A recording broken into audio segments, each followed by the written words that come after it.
الحمد لله رب العالمين والصلاة والسلام على رسوله الكريم.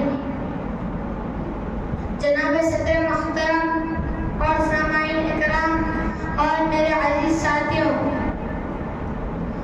السلام علیکم ورحمۃ اللہ وبرکاتہ.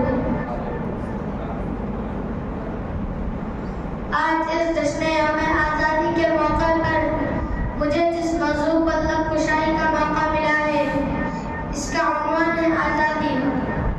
غلامی میں ناکام آتی ہے شمشیر نہ تدبیریں، غلامی میں ناکام آتی ہے شمشیر نہ تدبیریں، جب اور ذوق یقین پیدا تو کٹ جاتی ہے زنجیریں. کوئی اندازہ کر سکتا ہے اس کے زور بازو کا، کوئی اندازہ کر سکتا ہے اس کے زور بازو کا، نگاہ مرد مومن سے بدل جاتی ہے تقدیریں.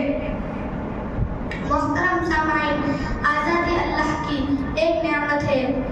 آزادی کی قدر و قیمت صرف وہی جانتا ہے جس نے پابندی سلاسل کی تکلیفیں جھیلی ہو، غلامی کی زنجیروں میں جگڑا رہا ہو اور قید و بند کی صعوبتیں برداشت کی ہو.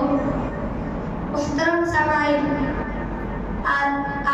کیا ہے یہ آزادی؟